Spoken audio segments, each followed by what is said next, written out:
বারবার একই রকম মুরগির মাংস খেয়ে বোর হচ্ছেন? এখন আর নয়। এই গরমে তৈরি করে নিন একদম সেরা পদ্ধতিতে মুরগির ঝোল।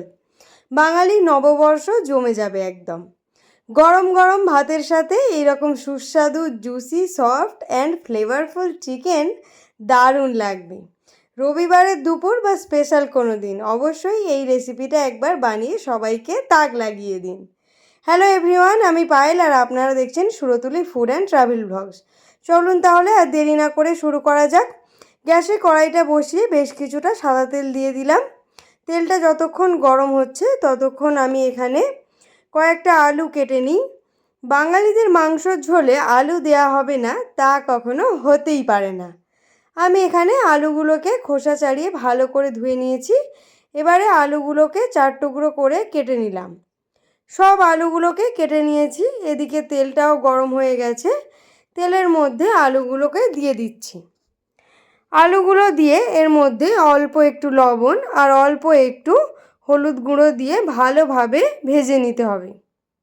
প্রায় 70% মতো আমি আলুগুলোকে ভেজে তুলে নিচ্ছি। দেখুন মোটামুটি লাল লাল মতো হয়ে গেছে। আর যেহেতু আমি অনেকটাই তেল দিয়ে রেখেছিলাম তাই এই তেলেই কিন্তু আমাদের রান্নাটা হয়ে যাবে। এখানে আমি 2 কেজি মুরগির মাংস নিয়েছি, হাড় সমেত। আপনারা হাড় সমেত বা বোনলেসও কিন্তু নিতে পারেন। যাই হোক, ওই আলু ভাজার তেলের মধ্যেই আমি মাংসগুলোকে দিয়ে দিচ্ছি। অল্প অল্প করে আমি দিয়ে দেব।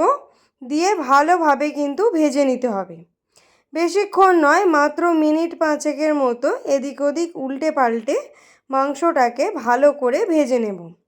এর ফলে মাংস যেমন সুস্বাদু এবং টেস্টি খেতে হয়, তেমন থাকে ভিতর থেকে সফট এবং জুসি। একদমই শক্ত হয়ে যায় না এবং যাদের মাংসটা একটু গন্ধ লাগে তাদেরও কিন্তু আর অন্য কোনো রকম প্রবলেম হবে না। এইভাবে একবার অবশ্যই রান্না করে দেখবেন, আশা করছি আপনাদের খুব ভালো লাগবে। তেলের মধ্যে আমি মাত্র 5 মিনিটের মতো ভেজেছি। তারপরেই আমি এদিক ওদিক উল্টে একটা ছাঁকুনির সাহায্যে ভালোভাবে তেল ছেঁকে মাংসগুলোকে একটা পাত্রে তুলে নিচ্ছি। সমস্ত মাংসের পিসগুলোই এইভাবে হালকা ভেজে তুলে নিয়েছি। এবার ঠান্ডা হয়ে গেলে এর মধ্যে আমি 150 গ্রাম ফেটিয়ে রাখা টক দই দিয়ে দিলাম। আর দেব 1.5 চা চামচ মতো কাশ্মীরি লঙ্কার গুঁড়ো, 1 চা চামচ জিরে গুঁড়ো আর 1 চা চামচ ধনে গুঁড়ো। এই সব কিছুর সঙ্গে আমি আরও 1.5 চামচ লবণ দিয়ে দিলাম, যেটা অবশ্যই গুরুত্বপূর্ণ। আর দিলাম 1 চামচ আদা বাটা আর 1 চামচ রসুন বাটা। এই সব কিছুকে খুব ভালোভাবে ম্যারিনেট করে নেব। নিয়ে আমি মোটামুটি মিনিট 15-20 মতো রেখে দেব। মাংসটা ওদিকে খুব ভালোভাবে ম্যারিনেশন হতে থাক, ততক্ষণ আমরা কড়াইতে তেল বসিয়ে দিই। কড়াইতে তেল গরম হলে এর মধ্যে আমরা কিছু গোটা গরম মশলা দিয়ে দিলাম। আর 5 থেকে 6টি বড় সাইজের পেঁয়াজকে এরকম ছোট ছোট টুকরো করে কেটে নিয়েছি। সেই টুকরো করা পেঁয়াজগুলোকে এবার আমরা তেলের মধ্যে দিয়ে দেব। পেঁয়াজ দেওয়ার পর খুব ভালোভাবে নাড়াচাড়া করে নেব।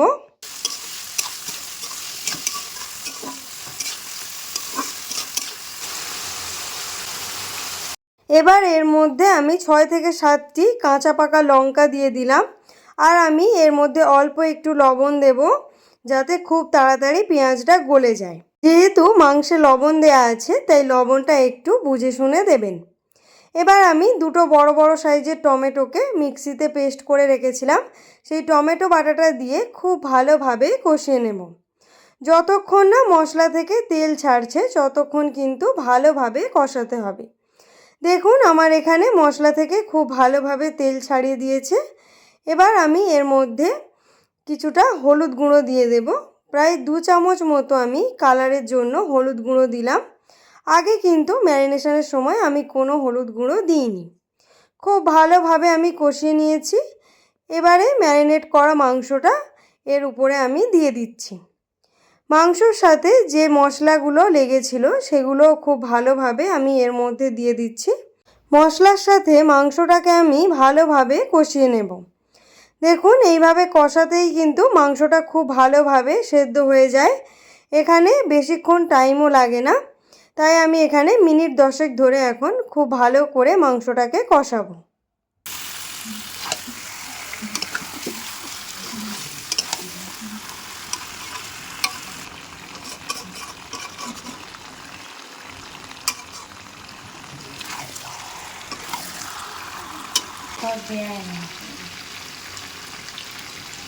দেখুন তো মাংস থেকে কিভাবে তেল ছেড়ে দিয়েছে। খুব ভালোভাবে এখানে কষাতে হবে এবং এই তেলের মধ্যেই কিন্তু মাংসটা অর্ধেক সেদ্ধ হয়ে যায়। মাংস থেকে যখন এইরকম তেল ছেড়ে দেবে তখন এর মধ্যে দুটো মশলা দিতে হবে। সেটা হলো বাড়িতে বানানো ভাজা মশলা আর অল্প একটু গরম মশলা। ভাজা মশলার রেসিপি আপনারা আমার অনেক ভিডিওতেই কিন্তু দেখেছেন। চলুন আবারও আমি ভালোভাবে মশলাটাকে মিশিয়ে নিচ্ছি। এবার এর মধ্যে আমি ভেজে রাখা আলুগুলোকে দিয়ে দিচ্ছি। আলু দেওয়ার পরে আমি মিনিট দুয়েক মতো ভালোভাবে এইভাবে নাড়াচাড়া করে নেব।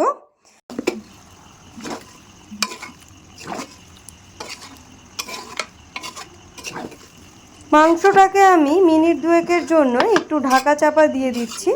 মাংস যত ঢাকা চাপা দিয়ে রান্না করবেন ততই কিন্তু স্বাদ অনেক বেড়ে যাবে। চলুন আমাদের পুকুর পাড় থেকে আপনাদের ঘুরিয়ে নিয়ে আসি।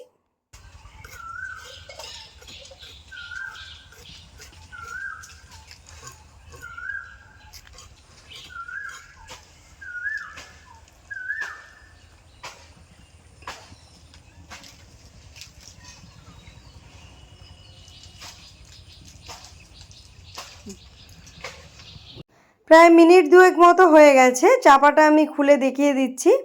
মাংস আর আলু মোটামুটি 90% মতো সেদ্ধ হয়ে গেছে। এবার আমি দু একবার নাড়াচাড়া করে এর মধ্যে বেশ কিছুটা গরম জল দিয়ে দিচ্ছি। আপনারা যতটা পরিমাণ ঝোলটা করতে চাইছেন ঠিক ততটাই কিন্তু জল দেবেন। যেহেতু মাংস আমাদের মোটামুটি 90% সেদ্ধ হয়ে গেছে, তাই একদমই বেশি জল দেওয়ার দরকার নেই। আমি এখানে মাত্র অল্প একটুই জল দিয়েছি, যাতে ফুটে ওঠার মাত্র 2-3 মিনিট পরেই আমি নামিয়ে নিতে পারি। দেখুন আমার এখানে ঝোল কিন্তু টকবক করে ফুটে উঠেছে।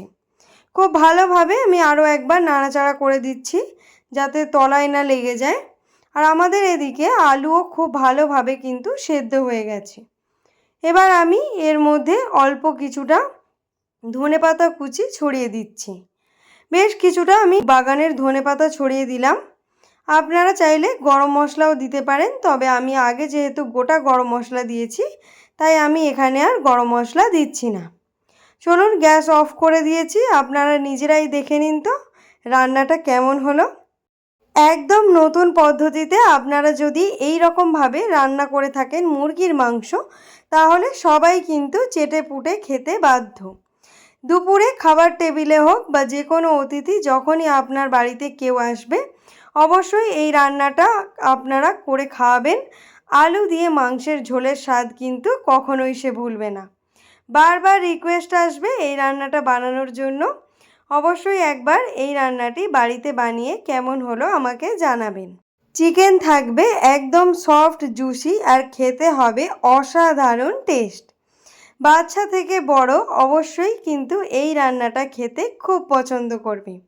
আপনারা যদি এই রান্নাটি একবার বাড়িতে বানান, বারবার বানাতে ইচ্ছা করবে এবং খেতেও কিন্তু অসাধারণ স্বাদ হয়। চলুন তাহলে আজকের মতো এখানেই শেষ করছি। সবাই খুব ভালো থাকবেন, সুস্থ থাকবেন। দেখা হচ্ছে পরের একটি ভিডিওতে। তার আগে ভিডিওটি ভালো লাগলে লাইক, শেয়ার, সাবস্ক্রাইব করে পাশে থাকতে ভুলবেন না। আজকের মতো এই পর্যন্তই। সবাইকে টাটা।